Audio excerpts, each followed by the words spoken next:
Mga Kawikaan, ika-25 kabanata.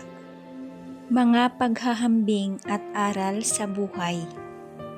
Narito ang mga kawikaan ni Solomon. Siniping mga tauhan ni Ezekias na hari ng Juda. Kadakilaan ng Diyos na baluti ng hiwaga ang lahat ng bagay, at karangalan naman ng hari na ito'y saliksikin upang ilitaw. Isipan ng hari mahirap malaman, pagkat sintaas ng langit, sinlalim ng karagatan. Kapag ang pilak ay dalisay, may magagawa na ang panday.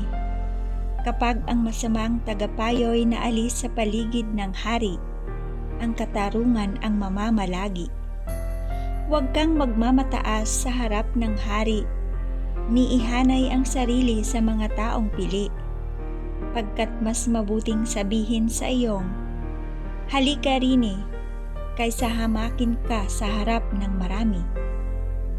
Ang nakita mo'y huwag agad dalhin sa hukuman, baka sa bandang huli, lumabas ka pang may kasalanan.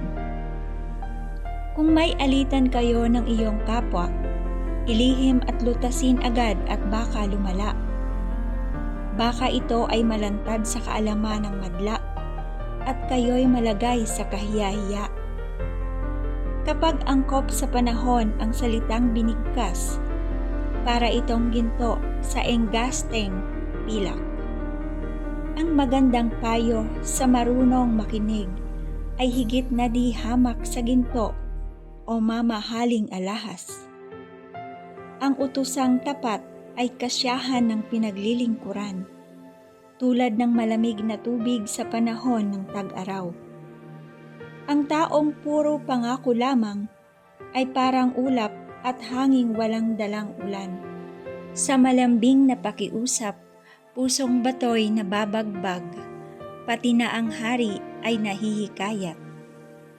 Huwag kakain ng labis na pulot pukyutan, at baka ito'y isuka mo lamang.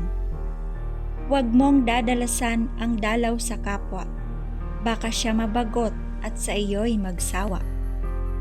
Ang taong sumasaksi ng walang katotohanan ay tulad ng tabak, pambambo o palasong pumapatay.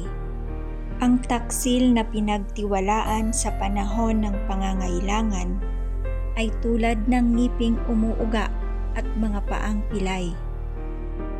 Hapdi ang dulot ng awit sa pusong may sugat, parang asing ikinuskos sa gasgas na balat, parang paghuhubad ng damit sa panahon ng taglamig.